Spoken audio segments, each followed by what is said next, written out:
Hello everyone, আজকে ছিল রবিবার আর আজকে বেরিয়েছিলাম, কিছু কেনাকাটার ছিল।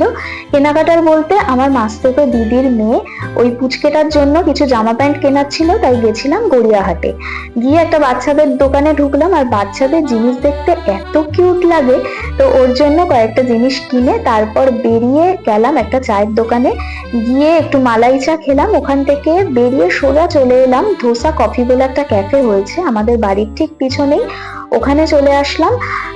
তারপর ওখানে দেখলাম নানান রকমের সাউথ ইন্ডিয়ান সব আইটেম ছিল। তো প্রথমে যেটা অর্ডার করা হয়েছিল সেটার নাম আমার ঠিক মনে নেই, দেখতে ঠিক এরকম ছিল, তবে খেতে খুব ভালো ছিল। তারপর নিয়েছিলাম মিক্সড উত্তাপাম আর প্লেন ধোসা নিয়েছিলাম, আর ঘিয়ের গন্ধটা বেশ ভালো ছিল ধোসায়। তারপর ওখান থেকে বেরিয়ে চলে গেলাম একটা আইসক্রিমের দোকানে, ওখান থেকে খেলাম একটা আইসক্রিম। এভাবেই গেল আজকের দিনটা খেতে খেতে। তারপর জিজ্ঞেস করছিল ডিনার করবি, বললাম একদম না।